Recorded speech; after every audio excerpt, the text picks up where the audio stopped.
मौजूद और सीटी बजी, विसिल, लॉन्ग विसिल और ये मुकाबला शुरू। 9 मिनट की मेहनत, 9 मिनट की मशक्कत। देखना ये होगा कि जो दिल्ली की महिलाएं जो काम करने में विफल हुई थी, क्या कर्नाटका के पुरुष वो काम करने में कामयाब रहेगी और महाराष्ट्र की टीम को एक बार फिर पुश करेगी इस मुकाबले में। अनिल, आप लेवल ऑफ कॉन्फिडेंस देखिए महाराष्ट्र के कोच का, महाराष्ट्र के खिलाड़ियों का, कि जो सबसे इंपॉर्टेंट उनका बैच है जिसमें आपको रामजी कश्यप खेलते हुए नजर आते हैं, जिनमें आपको प्रतीक वायकर खेलते हुए नजर आते हैं, उस बैच को यहाँ नहीं भेजा गया। 3 नए खिलाड़ियों को भेजा गया, फ्रेश लेग के साथ जाना चाहते हैं, मेट का एक्सपीरियंस और ऐड कराना चाहते हैं इन खिलाड़ियों में, और ये भी जानते हैं कि ये जो 16 अंकों का फासला ये इतना आसान कर्नाटका की टीम के लिए रहना नहीं है।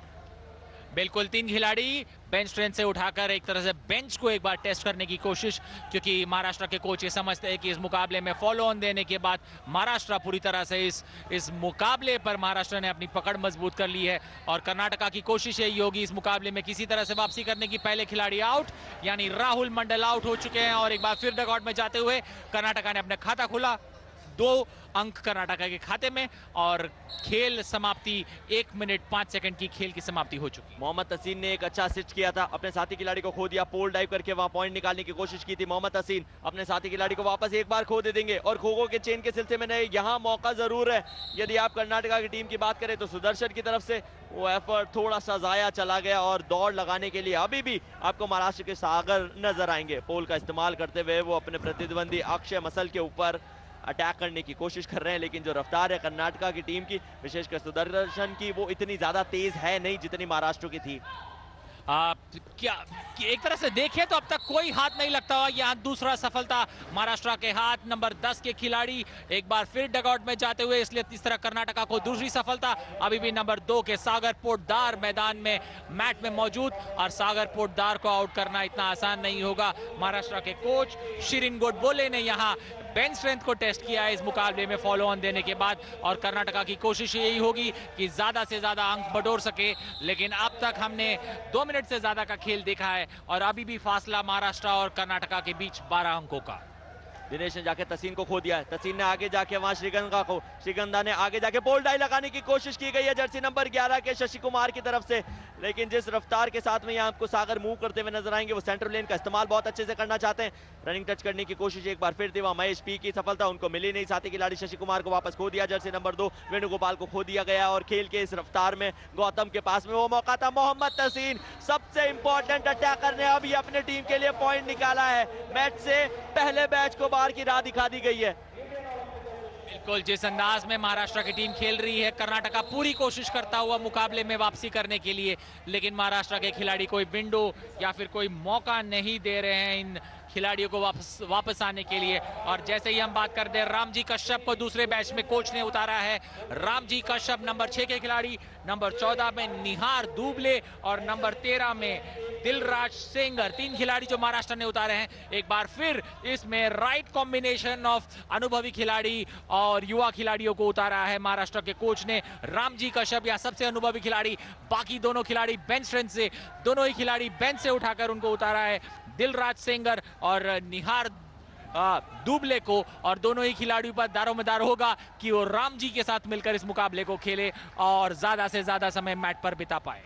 दिलराज सेंगर का भी एक्सपीरियंस बहुत अच्छा खासा है। यदि आप प्रोफेशनल लीग की बात करें, अटैक करते हुए अपनी टीम के लिए नजर आता है। डिफेंसिव स्किल्स इनकी बहुत ज्यादा तगड़ी है नहीं, लेकिन क्योंकि महाराष्ट्र टीम के पास में वो लग्जरी है कि वो मौके दे सकते हैं अपने साथी खिलाड़ियों को, युवाओं को, वो ऑलराउंडर बनाने के लिए जानी जाती है महाराष्ट्र की टीम। और उसी सिलसिले में यहाँ पर दिलराज सेंगर को भेज दिया गया। फिलहाल यहाँ पीछा जरूर उनका किया जा रहा है। रामजी कश्यप वो मैट के ऊपर अभी भी बने रहे, जब तक वो बने रहेंगे मुश्किलात का सबब जरूर रहेगा कर्नाटका की टीम की तरफ से। आगे जाके संजय कुमार ने फिर वो सुदर्शन को खो दिया था। मोहम्मद तसीन के पास बारी आई है, लेकिन वो क्रॉस लेन का नियम, क्रॉस लेन पे जिस तरफ आपके कंधे एक दफे चले गए, आप दूसरी तरफ उसको शिफ्ट नहीं कर सकते, मूव नहीं कर सकते। संजय कुमार ने वापस जर्सी नंबर 9 में रोहित को खो दिया है और अगली आवाज आपको सुनाई देगी अनिल थॉमस की।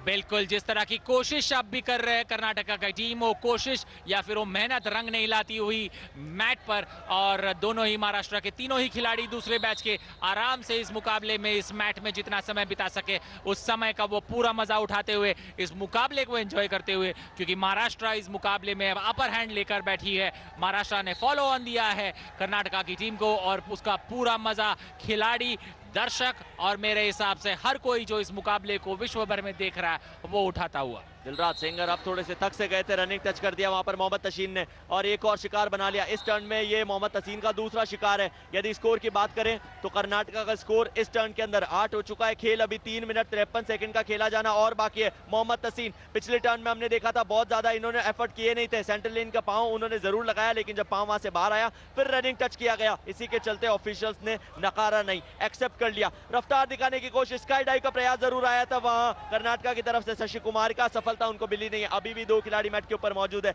लेकिन रामजी कश्यप नहीं है। यहां आपको निहार दुबले का पीछा करते हुए नजर आ रहे हैं। स्ट्रैटेजी कोच की एकदम साफ, जब तक 2 खिलाड़ी स्वाइप आउट नहीं हो जाते रामजी कश्यप एक्शन में नहीं आते।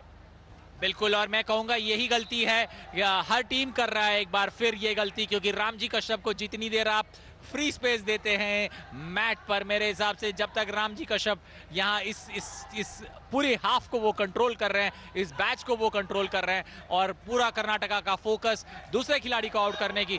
और एक जबरदस्त यहाँ गलती हुई थी यहाँ तहसीन से, लेकिन उस तहसीन से जो गलती हुई वो नंबर 14 के खिलाड़ी बिल्कुल उसे एक्सेप्ट करने के लिए तैयार नहीं थे। रिवर्स हिट की कोशिश उन द्वारा, लेकिन मैं कहूँगा स्पोर्ट्समैनशिप में ये सबको भूलना होगा। इस तरह की हरकतें गलती हुई थी खिलाड़ी से। और उस देखिए इसको स्लैप शॉट कहा जाता है, आमतौर पे इसका इस्तेमाल किया जाता है, लेकिन वो सिर्फ तब जब आपके हाथ से बहुत ज्यादा दूर आपका प्रतिद्वंदी हो। यहां पर मोहम्मद तसीन ने भाप नहीं पाया था एग्जैक्टली कि कितनी डिस्टेंस है उनके और डिफेंडर के बीच में। उन्होंने स्लैप शॉट लगाया और वो चटकारा लगा था, एक फटका जोर का। उसको वापस रिवर्सल आने की आवश्यकता निश्चित तौर पर वहां देखी जा सकती थी। और महाराष्ट्र की टीम की तरफ से यदि आप बात करें तो वहां निहार दुबले उन्होंने वापस उसका रिप्लाई भी किया। ये चीज भापनी चाहिए कि वो जज्बातों में हुआ है, इंटेंशनल कुछ भी नहीं था, लेकिन वो फ्लाइंग सेट स्लैप शॉट आज के इस मुकाबले का मोमेंट ऑफ द मैच है मेरे लिए। बिल्कुल, जिस अंदाज से वो हुआ था, मतलब एकदम रेसिप्रोकेट कर पड़ा है जिस तरह से ये हुआ।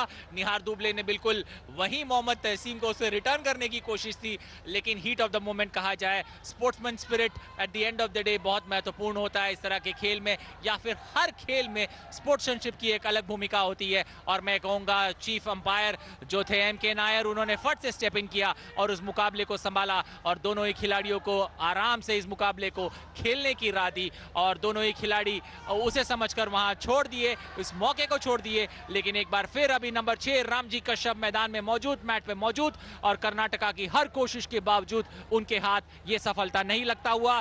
कर्नाटका एक बार फिर 10 अंकों के साथ अभी भी मैदान में मौजूद, 1 मिनट 20 सेकंड का खेल बचा हुआ और कर्नाटका की टीम दबाव में, क्योंकि अब भी वो पहली पारी के 10 अंक को पार करने में नाकाम है।